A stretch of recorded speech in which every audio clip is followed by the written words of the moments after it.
Today, Liz is going to speak to us on freewheeling invincible curiosity. So please help me in welcoming Liz Neely to the stage. Well, good morning. I'm so happy to be here at the start of what is sure to be an inspiring and great conference moving forward. It's so great to be able to talk at this point about something like this. I'm kind of stealing my title or riffing off of the title of this talk off of this great quote from Freya Stark.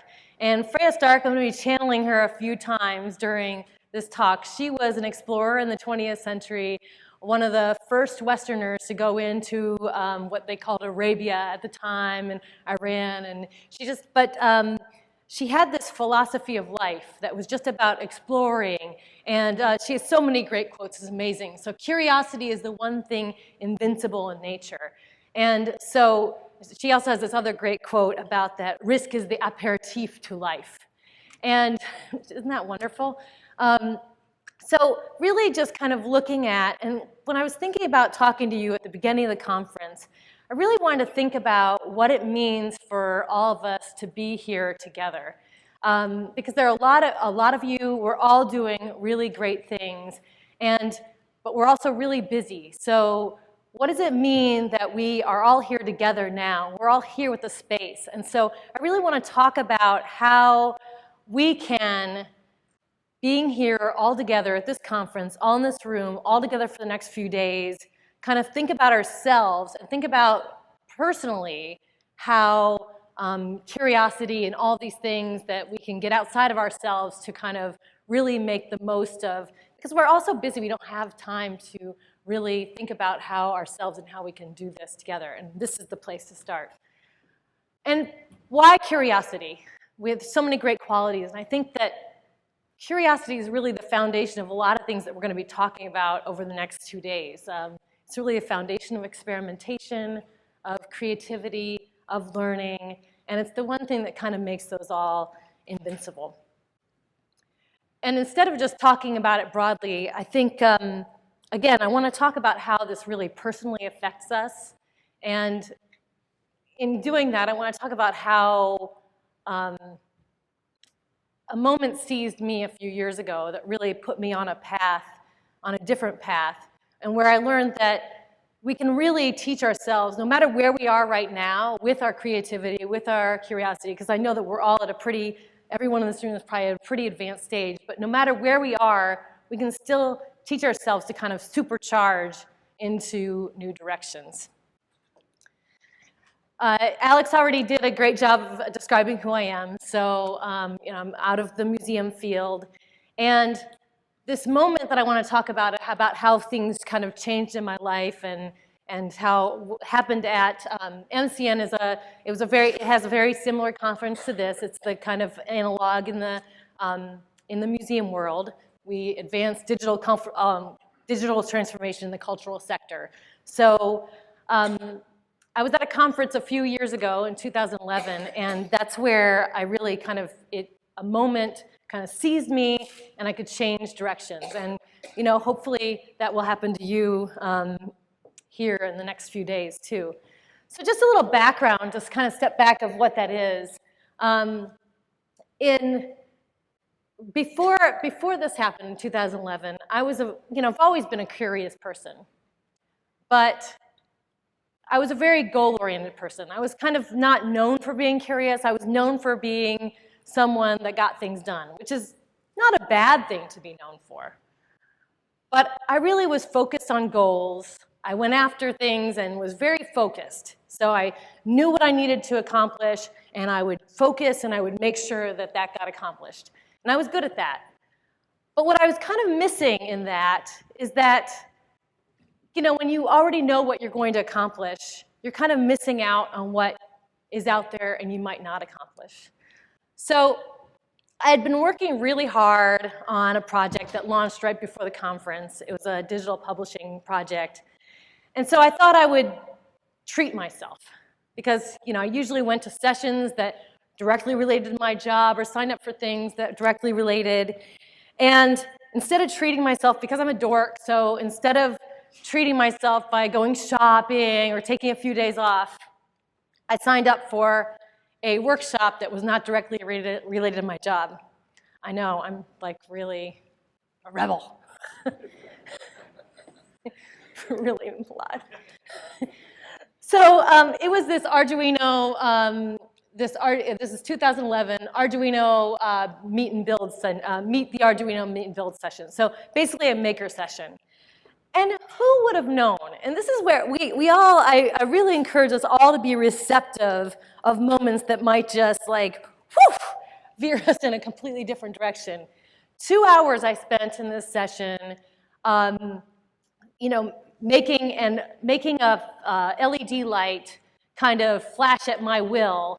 And all of a sudden, I realized that things in my brain started happening that I realized that there were all these other possibilities of what I could be doing. And that it's almost as though I instantly became a maker. And I got obsessed with making things, and I started doing it right away. But I didn't get obsessed with making things that made a difference. And things that make a difference are really important, but I kind of want to also look at the things that are silly and ridiculous. And so, you know, I got obsessed with going to the thrift store and making a ball drop for New Year's Eve. So it has motors, and it drops marbles in this fake contraption I found at the thrift store, and sang Auld Lang Syne, and did a light show. Very, very important stuff, but like very fun to do. I got obsessed with kind of thinking, oh, well, why don't we do origami in plastic? My friend lent me a 3D printer for 3 weeks. That's a good friend. That is a good friend. And I learned everything I could about it, and then tried to translate origami, what's usually in paper, the crane, into a 3D printed part, which of course you have to do in different parts because there's overhangs and that kind of thing. So all this problem solving and that kind of thing. You know, everyone needs a glowy-eyed Liz. So, you know, so I had to get a scan of myself with a Connect, and then hollow out the eyeballs so that, you know, that it'd be glowy-eyed Liz. And, you know, so there are all these accomplices that were also helping me do these ridiculous projects, you know, helping me learn how to do these things that might not matter, but that just were a personal obsession at the time. And so I wanted to kind of honor how these people were helping me on Twitter. So I made a Twitter dress. It's a dress that gets excited and sings bird songs and flaps its wings when it gets a tweet. So I know. I have video if anyone's interested. I just didn't want to complicate the morning AV issue. So, you know, Twitter has the birds, so that's why you want the bird songs and everything. And it's got, you know, it's got a tail that holds the electronics down there, so that it's kind of complicated. I would have worn it up here, but I probably would have fallen apart. My feathers would fall. So, and it's kind of funny because I had to engage a lot of accomplices in this, because at the time, I didn't know how to make a dress. I didn't know how to design a dress. I didn't know how to make wings flap. I didn't know how to communicate between Twitter and this. But it's funny how this whole community came together and would help me with this. And that's what the dress was all about, was honoring the people that got together and showing that in the physical world. I was really excited about this. And because I had part of all the accomplishments I have to put my dad up there. He was an electrical engineer back before he was retired, but he and I had never talked about his work. And so this is another thing, that in this whole new network of people, of support people that I was getting in my obsessions of making, is that it also made this new relationship with my father, who got out his old equipment, this oscilloscope, and taught me how to do equations and things like that, so that I could, you know, then every now and then he would say to me, and what are we making? We're making a dress that, oh, okay. So I have to say, as a side note, I think that I turned him into an artist along the way, because we were out at a brewery one night and he said, I think if we made a table that had little bells underneath it, we could put a sensor. And I thought, okay, I have changed my father. This is great. It's contagious. So, but there was more happening with this. I mean, this is fun. This is great. It was a new direction. But there was more to this than what I learned just in making these things. And it was more than just communicating with other people and making this new community. Because I noticed that actually I was changing, that my brain was changing, how I operated. So I would be in meetings at work and I had more ideas. I had better ideas. I had gained a confidence in my ideas that I hadn't had before. And it wasn't just me noticing. I had people at work and at a conference that came up to me and said, wow, something's really changed with you. And they didn't know that this was going on in my home obsession life, but that this kind of taking on these activities that just had this kind of freewheeling sense of doing what needed to get done for these ridiculous projects, that they don't have set goals, that they kind of opened new pathways and turned me into a different person. So I want to kind of connect this up to, I think everyone here is probably familiar with the maker movement. And I think that really what was happening to me is that I was connecting to that greater group. And it's a group that is very supportive of not only also projects that are meaningful and world-changing, but also very open to these kind of ridiculous and kind of silly things that really have low risk, or it's not about failure, but if you can just do it and work together on it, and there is it doesn't matter if it ever comes to fruition, but to immerse yourself into this. And so it's a very supportive community for this. So it's perfectly acceptable within a maker fair and within the maker movement to make a cupcake bicycle. Of course, why, right? I mean, why wouldn't we want a cupcake bicycle? Or a unicorn that has that's a flaming unicorn. Or just 3D printing decapitated heads from the Metropolitan Museum of Art. So it's a very supportive community in that.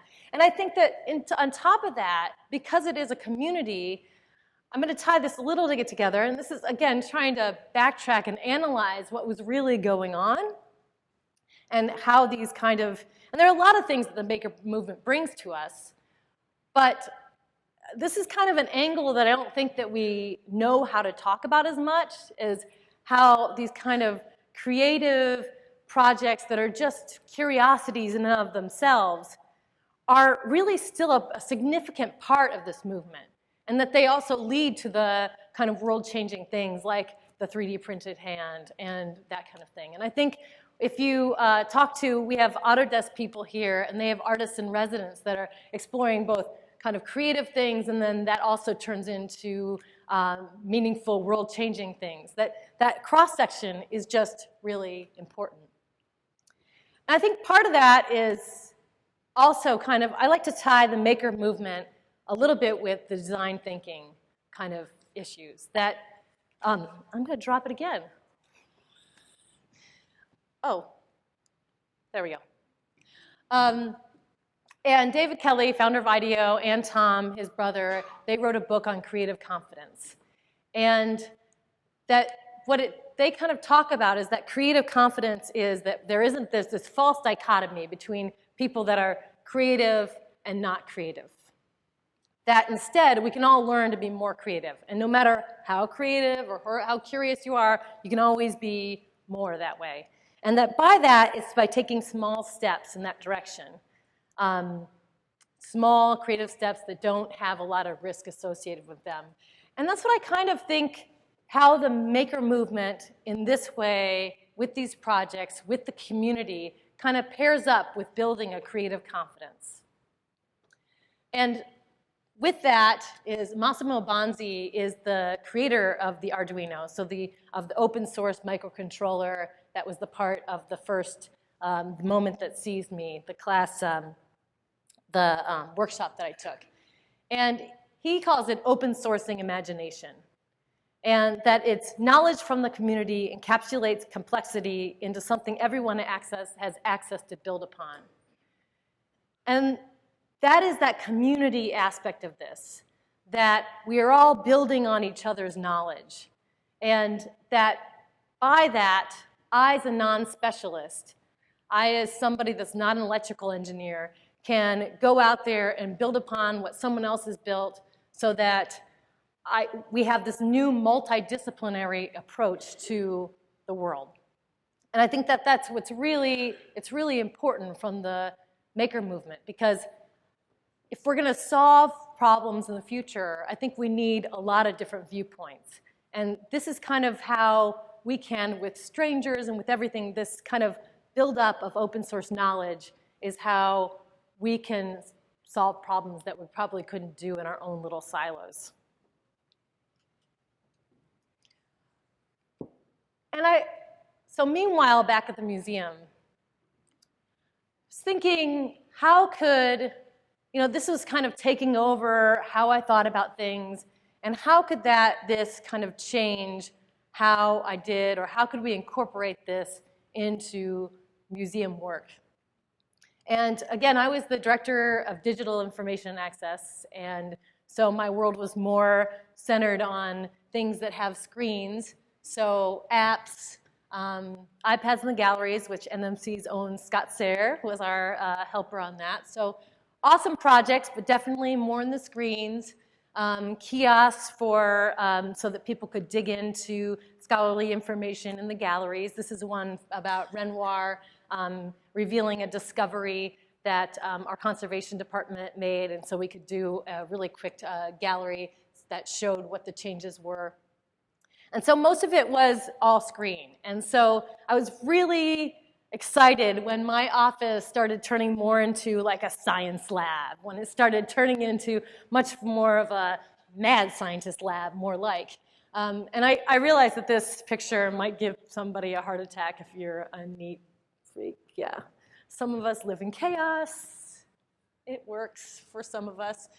So, when there was motor oil or dissolver of 3D printing that was sitting on one side of the office while we were still doing screen-based work on another side, or when it turned into a sewing studio so that we could prototype some projects for the education department. This is a good change. This is a good change. We can mix these things together.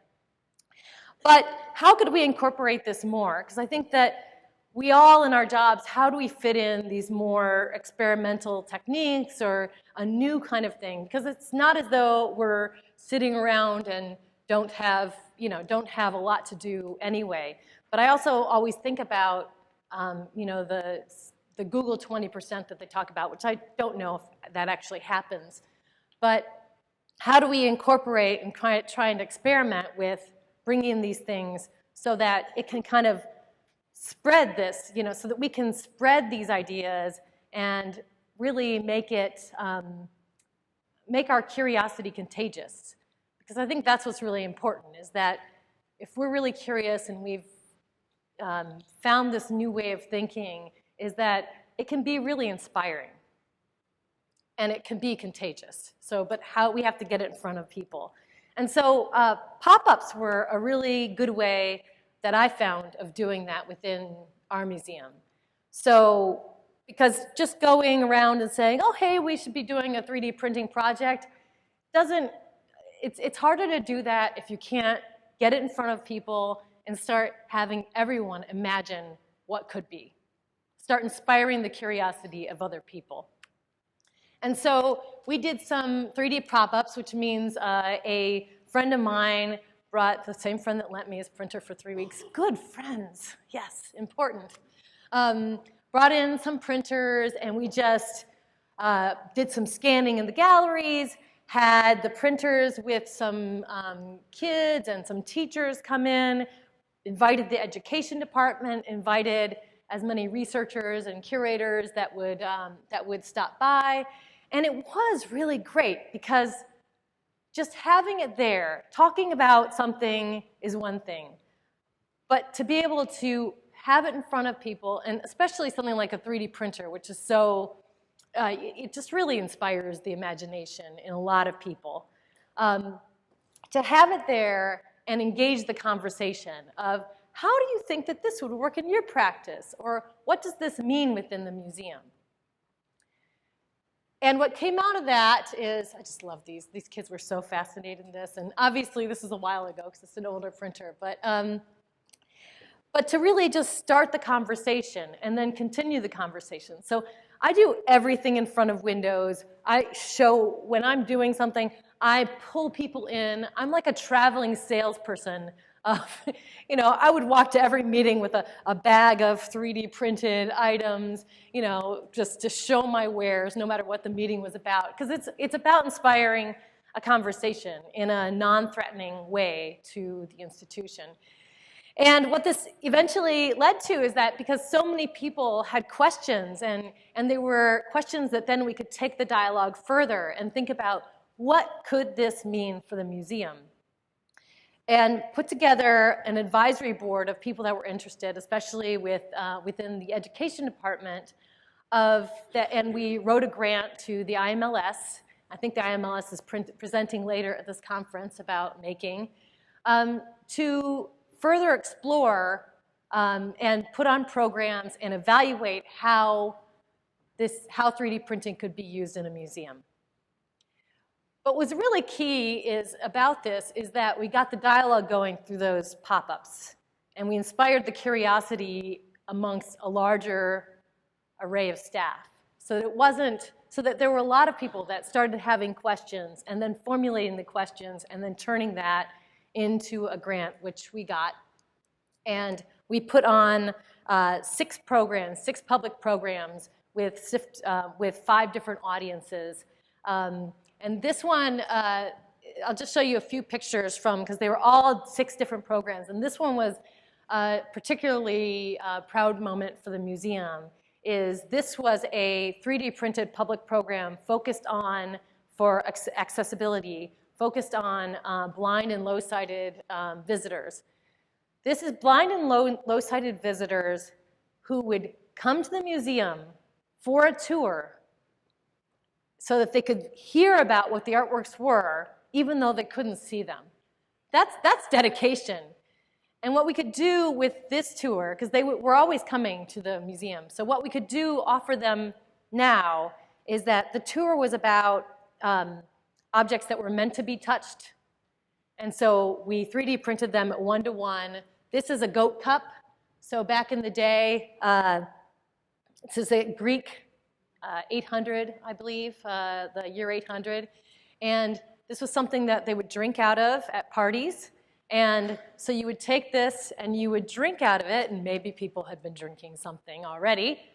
And it was like a mask. So if you see that that's the top of the drinking, so as you pulled it up to your lips, it would be like a mask and it would make everyone laugh, and it was a joke. So isn't that awesome? Why don't we have those anymore? I could 3D print one for you. It does take about 20 hours to print. That's an issue. But I like your idea of a faster printer.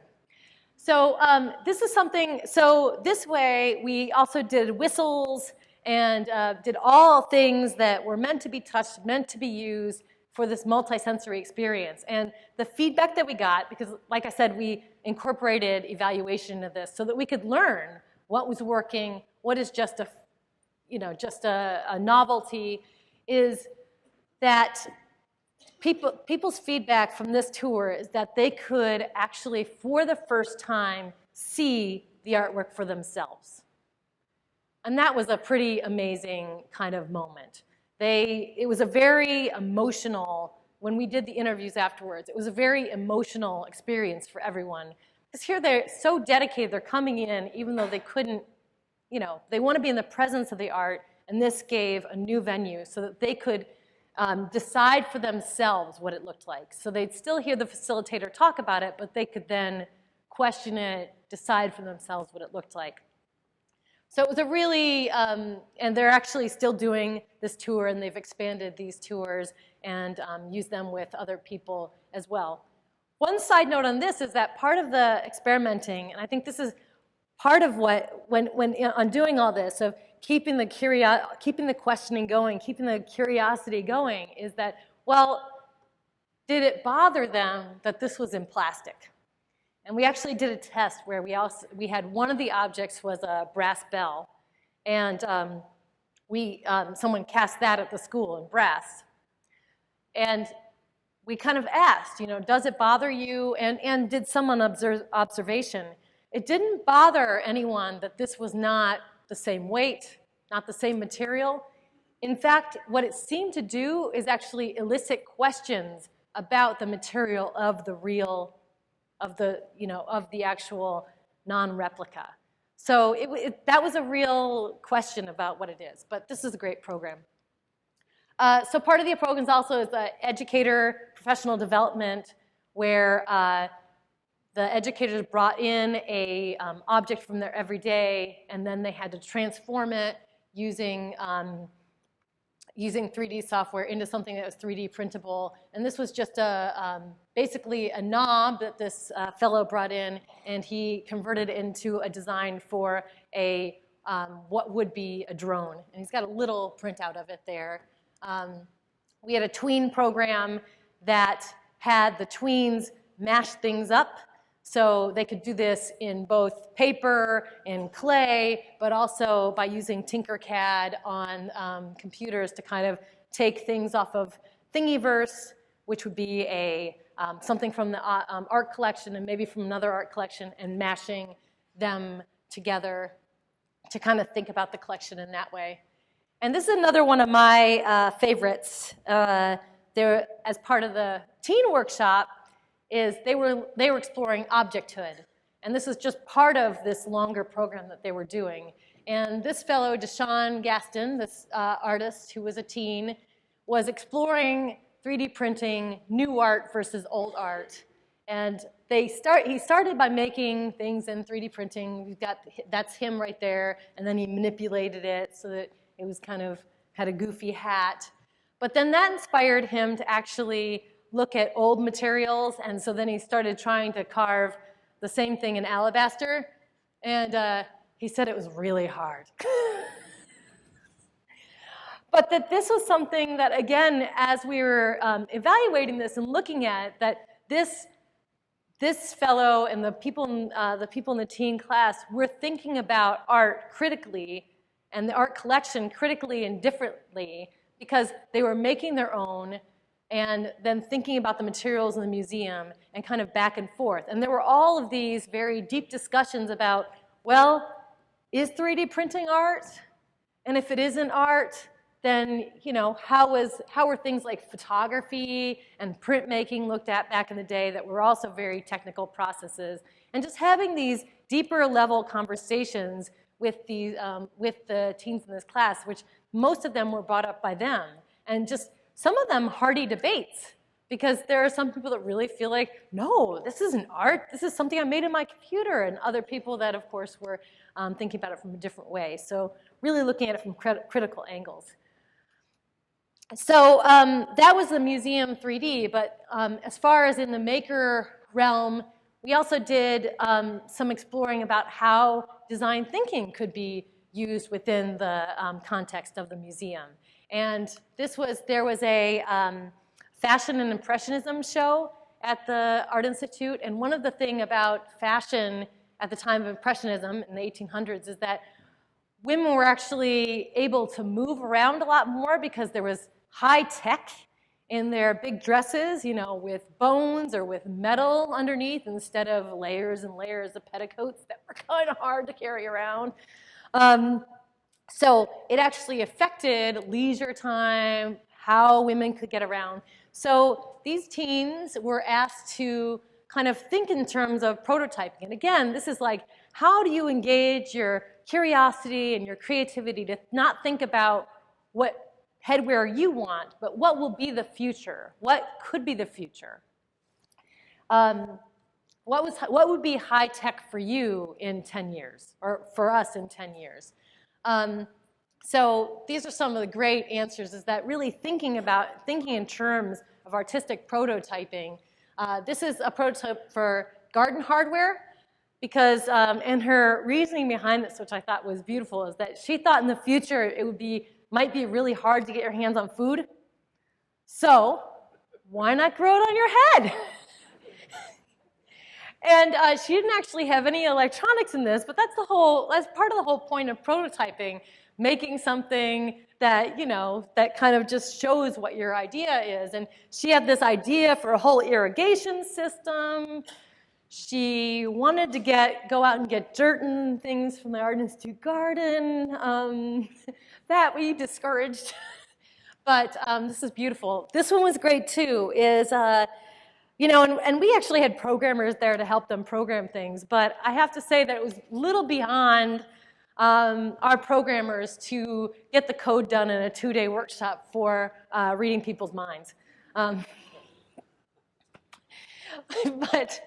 we did the best we could.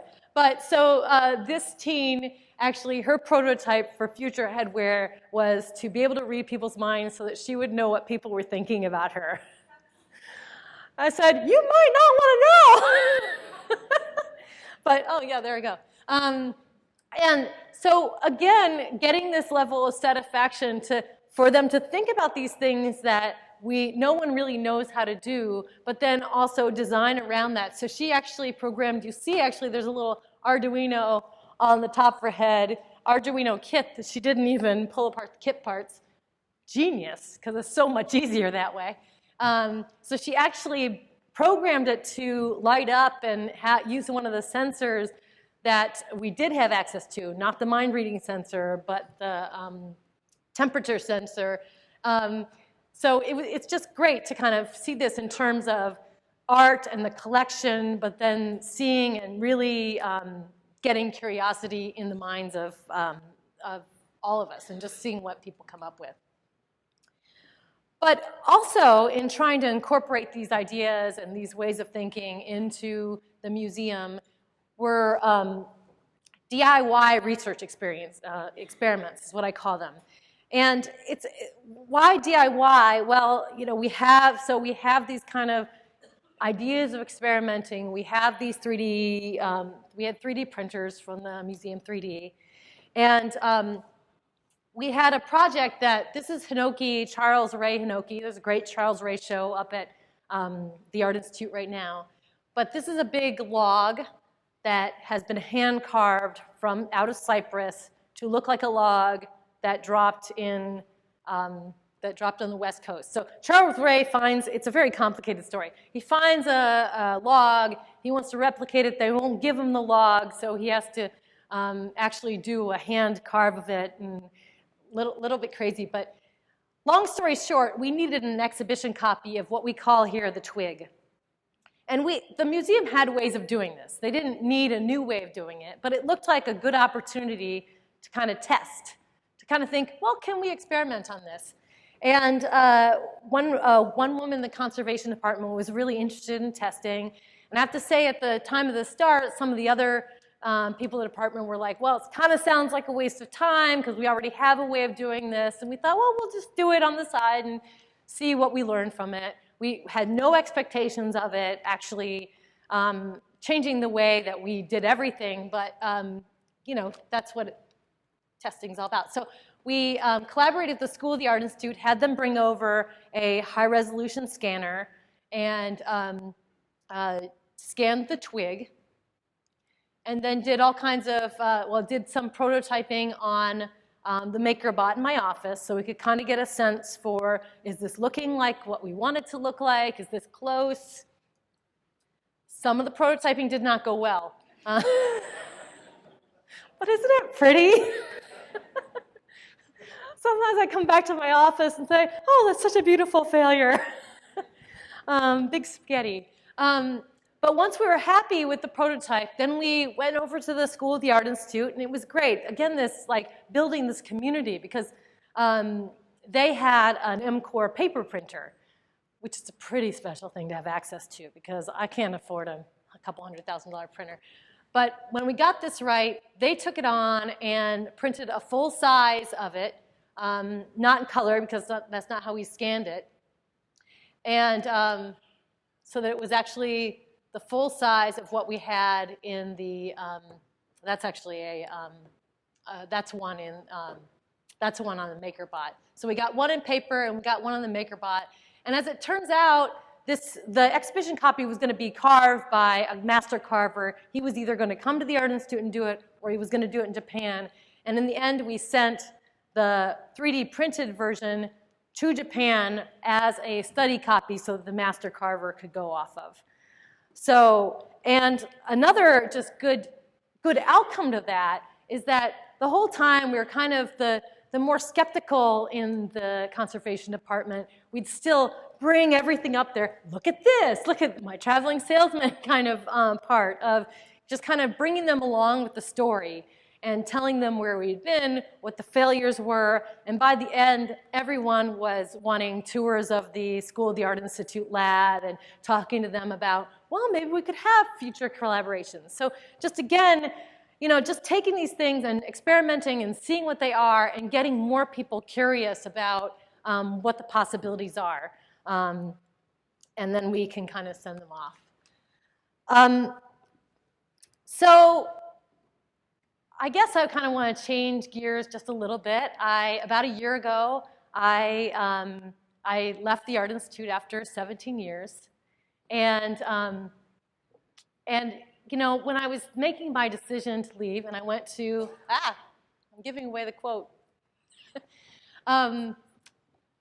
Because for personal reasons, I had a draw to go to Taos, New Mexico, this beautiful place here. And as I was making my decision, I kind of realized that this whole journey that had started from that microcontroller session, that all of a sudden I had let this kind of path take me and sweep me away, that I'd let this path kind of change the way I did work, change the way, try and incorporate like these new techniques and try and have this contagious sense of curiosity and creativity and bring everyone around me to kind of build a whole network just like the Makerspace network, the Maker Movement network, but try and build that around me too and share that kind of feeling. Is that I realized that the more I was incorporating that into everything that I did, that I was making that my philosophy of life. And that meant that I had to make decisions based on that philosophy of life. How many people in this room have a philosophy of life? It's a good thing to have, right? Yeah, and I don't know, I mean, I think it needs to be malleable, and, but I think if you're paying attention to to these moments that move you, and you're paying attention to how you're taking the course, that it really is a philosophy of life, and that then you kind of have these bigger decisions are made on this. So as I was making this decision, I kind of thought about how this kind of curiosity for what's out there, that not following the path that is maybe the most reasonable, like the one where you have a great job at the best place in the world in Chicago, is not the one that you take, and that you kind of have to go along with that. And I said I'd be channeling Freya Stark, and this is another quote of hers that I just think is wonderful, and that there can be no happiness if things we believe in are different from the things that we do.